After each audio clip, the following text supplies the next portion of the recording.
And welcome to a new edition of Reigns on the Cardinals podcast. Rob Reigns, Mike Reigns with you here on STLSportsPage.com. Our thanks to the Drury Hotels and all of our great sponsors for bringing you another edition of our fun little program where we get to talk about Cardinal baseball. And Mike, it was kind of an interesting week for the Cardinals here. It was an interesting week, right? We start the road trip off great in Cleveland, come to Pittsburgh, and not so great. And you're actually in Pittsburgh for the last couple of games of that series. And unfortunately, you're still waiting to see the Cardinals score a run.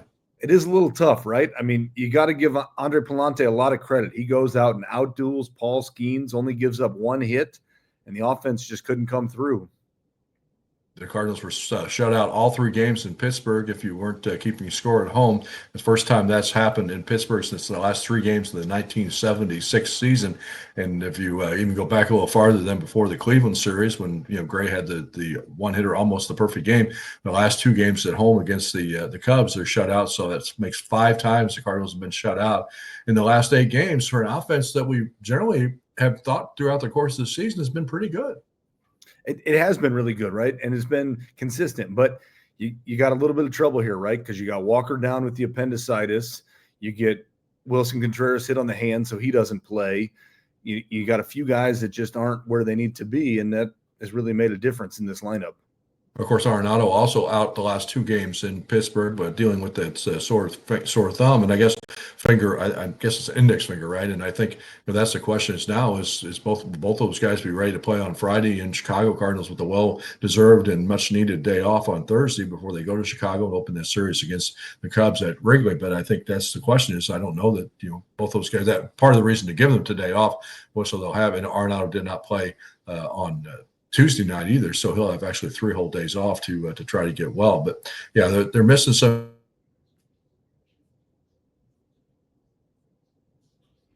That series in Pittsburgh, and when you add the 2 games against the Cubs last week, now they go to Chicago. It's now 49 consecutive innings that the Cardinals have failed to score against NL Central opponents. That's just a baffling statistic to me. It's really crazy, right? And we were just on this podcast last week talking about how the lack of starting pitching is not helping them get where they need to be. You come out, and it was actually okay on this road trip, except for the 1 6-run inning in that first game against Pitt, and then like I said, you get Andre Palante with a 1-hitter on Tuesday, and then Wednesday you come out and. My question on Wednesday is why you pull Sonny Gray at 78 pitches. Yeah. His line looked like he gave up 4 runs, but I really don't understand it because the 2 hits that, resulted in a few runs really weren't hard hit balls, as Miles Michaelis likes to say, a lot of soft contact. So the line at the end of the day looks bad on Sonny, but I don't know that that's his fault because I think he should have still been in that game. Yeah, 2 of those runs, of course, scored after he left the ballgame. He gave up the 1 run through the first 6 innings, and then the 1 run when he was on the mound still in the 7th inning, and then he leaves. Riley O'Brien relieves, and those 2 inherited runners score. And that's just the way the scoring works. Is so those 2 runs were charged to Gray because he was the one to put them on base, but they actually scored while Brian was on the mound. With that. That's a whole different. That's a different topic for a different day. I understand the rule. I understand the rule, but I'm not sure how would you change that though? I mean, if he was the guy that the runners got on base when he was pitching, it needs to be a half. It needs to be a half a run because he was responsible. You can't fit that in. You can't fit that into the box score. You can't. But he was responsible for getting them on base, but not responsible for them scoring. Yeah. Maybe it should be a team. It's got like a team run or something. To me, the question there is like Ollie has to say, like, okay, sometimes he just doesn't have it or he's laboring too hard or it's been a lot of hard innings and that's why you take him out. He wasn't working hard at all. It didn't look like he had a very tough inning, any inning throughout the game. And when I'm comparing Riley O'Brien's ability to get a strikeout versus Sonny Gray's, I would much rather Sonny Gray 10 times out of 10. Not to say and even though he threw the 1-hitter complete game in his last start, he only did it on 89 pitches. So it's not like he was taxed from his previous start either. Here's the interesting thing to me about Sonny Gray. And I know when you play games in the Major League Baseball, you play 162 of them against everybody in the league, and you say no one more game is more important than the next game, especially when you're talking about games in June and July. You got to beat everybody you play. But I still think that the Cardinals made a mistake when they set up their pitching rotation back maybe a couple of weeks ago when they've had some chances to maneuver guys around a little bit. You played 7 games against your division rivals over the span of about 2 weeks. The Chicago Cubs. Sonny Gray is not going to start any of those 7 games. And I just think that's when you have such a big gap between him and the other guys. And I know, Liberatore's been pitching, better, and I'm happy that he's going to start one of those 3 games. But you're going into that series in Chicago, and I know we're going to talk about it here more in detail later. But Michaelis, Liberatore, and Fetty are going to be, as of now, your 3 scheduled starting pitchers against the Cubs. And I feel bad saying this, but either Michaelis or Fetty, one of them in Wrigley, is going to give up 8 or 9 runs. It's just going to happen. I can tell you right now. Now, the problem is, it seems this team is really good at playing to the level of their competition. So if you could tell me right now that we're going to get swept by Pittsburgh and go up and sweep the Cubs, then I would say, okay, we'll make that trade, right? Because enough other people are going to beat Pittsburgh. I wouldn't be surprised. I wouldn't be surprised the way they've gone this season. I wouldn't either. They might win one of those games 10-9. But that's what's frustrating, is that you're playing a team like the Pirates, who are 14 games under. You got to find a way to win those games, especially when you lose a 1-0 game and you had a game that should have been 2-0 with Sonny still on the mound. And I'm going to put the loss today on Ollie, not on Sonny. On his birthday? You're going to give him the loss on his birthday? I am, because it's to me, that's the manager's decision to take him out of the game. I truly believe Ollie doesn't take Sonny out of that game, we're going to the next inning still only down 2-0, not 4 or 5. Right. Chances are it wouldn't have changed the outcome of the game. I mean, it was probably not. We still couldn't score. Well, let's talk about something. Let's talk about something else positive. What your impressions of Pittsburgh? Your impressions of PNC Park? And I know you also got a chance to walk across the famous Clemente Bridge. I really enjoy this city and this park. I think they did a fantastic job with it. Anyone that is a baseball fan can really just enjoy the history that is here and what Roberto Clemente meant to not only the game of baseball, but just to life and people in Puerto Rico and in the U.S. When you think about Roberto Clemente specifically, you could ask Albert Pujols or Yadier Molina, hey, of all the awards that you've won over your entire career, which one is the most special to you? And they would both say the Roberto Clemente Award, because of what it means to them as good people in this world. And so I think that's what's cool about the history of Roberto Clemente and the Pirates when you're here. Yeah, that award goes long beyond what your baseball contributions are on the field. It's what you've done for the humanitarian side of things. And Yadi won it, of course, for his hurricane relief. And Adam Wainwright's a former winner of that award as well. So it's a definitely one of the highest, most prestigious honors a baseball player can receive. You think about Clemente, he died in a plane crash trying to help efforts of a hurricane or earthquake. I can't remember which one is one of those. Back in Puerto Rico. In Nicaragua, yeah. Nicaragua, that's where it was. He was trying to help others there, and that's what caused the issue. So it's just kind of a sad story when you think about it. The plane was actually overloaded with supplies, and that's why it went down. But the bridge is very cool in the city, and I love the way that they built the ballpark. It's an open, area that you can walk around and see everything, and they did a really nice job with it.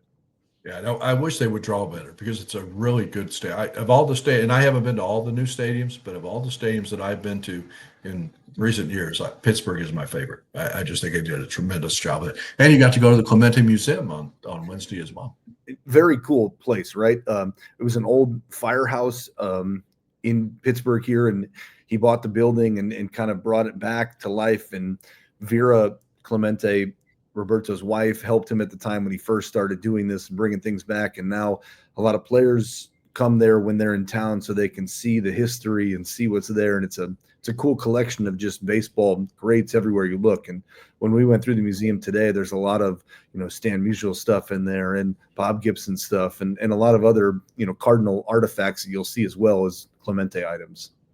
Especially, of course, of the Cardinals now they've finished their 2 trips to Pittsburgh, and here we are in the first week of July, so they don't go back to Pittsburgh again this year. But if you start making your travel plans for next summer to check out Pittsburgh, there is a Drury Hotel right there in downtown Pittsburgh, so I encourage you to check that out as well. Well, this was a busy week for us personally before you went to Pittsburgh, and we're in Florida, and we're going to get to that topic of why we're here in a couple of minutes. But we had a chance for the whole Raines family to get together for a couple of days in Greensboro, North Carolina. It was a very exciting time for you to be honored as the Missouri Sports Writer of the Year. We're very excited, and proud of you for doing that. And my brother BJ was also recognized as the Idaho Sports Writer of the Year. But the most remarkable thing about the entire awards is you two become the first father-son sports writer combo to win in the same year. Yeah, it was very, very nice honor. We very much appreciate it, very humbled and very, you know, appreciative of everything. And it was a really fun night. You got a chance to hang out with, there you are with Ken Rosenthal. There you are with Mike Tirico, saying hi to him. They were the national sports writer and sportscaster. Well, Tirico went in as the into the Hall of Fame, as well as did not. There's me with Dan Shaughnessy of the Boston Globe, a good friend. We've been together in press box for a long time. So those guys were all there. And Tirico went into the Hall of Fame with Dan, and Kenny was the National Sports Writer of the Year. So the awards were coming from the National Sports Media Association. So I think there were like 14 or 15 of the state winners who were present, and 30 something of the broadcasters. Chris Kerber of the Blues was the Missouri Sportscaster of the Year, so he was not able to make it to attend the dinner. But it was a lot of fun. Some great speeches. Ian Eagle of CBS was the National Sportscaster of the Year, and so it was a good time. And personally, I'm glad that you and and all his family was able to make it. A lot of travel issues that we all had to deal with to get there and to enjoy the weekend. But it was a highlight that we won't soon forget. A well-deserved honor for you, and big congratulations to you and to I appreciate it. I feel really kind of odd talking about myself in that way, but it was fun. It was you don't get into this business it's like players. You don't get into the start playing baseball to win an award. You get in there to win a championship, and I didn't get into this business to win awards. But it's always nice to be recognized and show that your work is appreciated. So thank you for that. I appreciate that. So and the award was voted on by your peers, so other sports writers in Missouri that voted for you. I want that to be clear that that's how you won, and so other people here appreciate your work and are proud of where you are. So, well, thank you. Well, where we are now is actually in Jupiter, Florida. Palm Beach Gardens, our spring training headquarters hotel. We came down for a couple of days after the trip to Florida to finish out our seeing of all the minor league ball clubs. Of course, unfortunately, rain happened to interfere with some of the plans to get over some of the ball games, but still have a couple of stories that we're working on that you'll see here in the next couple of weeks. One of the pitchers that the Cardinals drafted a year ago, Andrew Dukanich,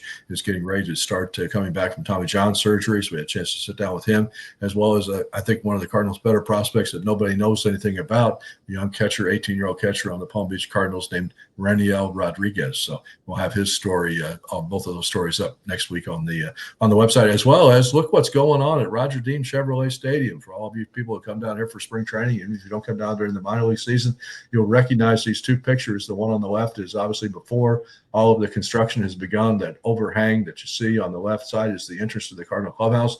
Our little media patio is under a bunch of mounds of dirt right now. All the palm trees have been taken out. You can see where the construction is going to be. Is that building is going to be expanded on both sides. The area where the pitching bullpen mounds that you're familiar with seeing there on the edge of the parking lot, that's all under dirt. It's all under construction. So this is the area. If you go to the left of the Cardinal clubhouse, in between the Cardinal clubhouse and the Marlins clubhouse, is those green building with the batting cages and tunnels. Have been there for 25 years. That's all a big pile of dirt as well. All that building is going to be converted into meeting rooms and training rooms and expanded facilities. The one change you'll see inside the stadium, if you look closely on that picture on the left, you see the bleachers out there beyond the left field, the foul line.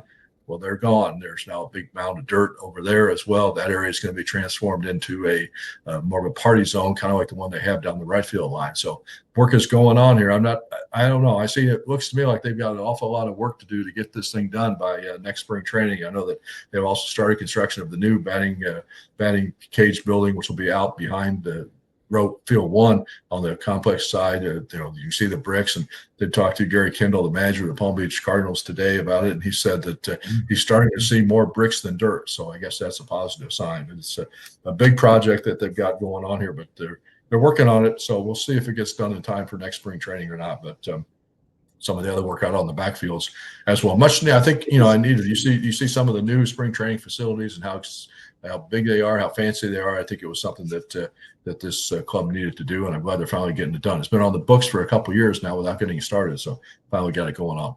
It is crazy to think about when they first moved to Jupiter. We're like, where are you going? You're in the middle of this field, and they built this stadium, and now all of a sudden it's 20 years old, and it's time to update, and you need to do some things. And if you've been out to, the fall league or any of the spring trainings out in Arizona, it really is night and day difference between those brand new facilities, or if you've been down to the Astros Stadium and National Stadium in West Palm Beach there, they are very different. So they're much needed improvements, and it'll be nice to be done.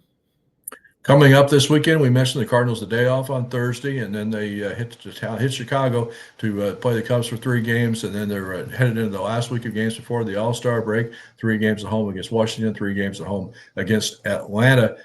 With 4th of July coming up, do you want to mention, of course, that we have a story on the website about what you can do around the St. Louis area in the 4th of July if you're still looking to find the best fireworks show or the best barbecues or picnics. You can check out that story up on the website, stlsportspage.com, to get all the list of all the neighborhood activities going on. And don't forget, on the 4th is your favorite along with everyone else's. The game is on Apple TV. Yeah. Yeah, that's something we're going to have to deal with. It will, of course, also be on the KMOX radio and the Cardinal Radio Network. The other thing, of course, that comes up after the games on Sunday, or I guess before the game on Sunday, is we'll get the rosters for the All-Star games, except for, the substitutions, guys who back out or get hurt, say they're hurt or don't want to go, or whatever. Then there'll be a lot of substitutions. Every team is entitled to 1 player. The Cardinals will have 1. I don't know that they'll have more than 1, but I think you and I both agree that the one who should be there is Brendan Donovan. Yes, definitely. The starters for the All-Star game will be announced later tonight, this evening. So that'll all be out there, and then the reserves will start to trickle out after that. And so I think Brendan Donovan is there for sure. The other guy that I think has a shot is Phil Maton, but really pitchers are kind of weird based on who pitches when on Sunday, and sometimes they want more starters than relievers, and so it's just kind of a weird way how they handle the pitchers scenario. But Brendan Donovan, I believe, will be the Cardinals representative. And if you're not the closer, sometimes you get hurt a little bit. I mean, I know when Pat Neshek a few years ago made it as a middle inning reliever, but that was kind of an unusual result. So if you're scoring at home, I would expect to see Brendan Donovan when those rosters are announced on Sunday. But unless there's an injury or substitution or something like that you might be able to get somebody else in. So that will lead into Sunday Night Baseball. The Cardinals also playing on ESPN on Sunday night, in addition to the Apple TV game on Friday. As we mentioned, the Cardinals will go with Michaelis on Friday, Liberatore on Saturday, Eric Fetty on Sunday. I haven't seen the Cubs rotation. I'm not sure who they're set to I have not yet either. And it's nice to see Libby getting back to where he was. He had a couple rough starts there, but is back pitching much better. But something's got to give at some point for Michaelis or Fetty, because neither one of them have a win in their last 5 starts. Fetty doesn't have a win in his last 9 starts. So you would think that something's got to change one way or the other. Now, whether that is we move Eric Fetty out of the rotation or he all of a sudden gets injured for a little bit, I don't know. But to me, something has to change one way or the other. He either has to turn it around and figure out how to put his team in a position to win some games, or we need to look at something different. What do you think they need to do differently about the offense? Yeah, that's the real question, right? Because right now you're really struggling with not having Walker out there, not having Contreras out there, and not having Arenado out there. So I think when you get those guys back, that's going to be a big help. Now, the downside is you got guys hitting the ball well. You look at Fermin, he's hitting the ball well. It's just right at people. But I don't know that Fermin and Garrett Hampson fill the need of what you're looking for right now. Of course, the Cardinals did have chances the last 2 games in Pittsburgh. They had 1 for 13 on Tuesday night with runners in scoring position. Had a couple of guys thrown out at the plate, and then they go 1 for 10 on Thursday, and of course Tuesday and Wednesday, and then 9 of those chances came in the first 3 innings. So they had like a leadoff double, and a 1-out double in the first 3 innings, and couldn't get any of those guys home. That's frustrating, right? And then the night before, you get 2 guys on third base with no outs, and you can't bring them home. You've also noticed their inability to bunt. And I think that's something you see a lot is they don't ever do it, so they don't know how. So then the question is, should they do it at all?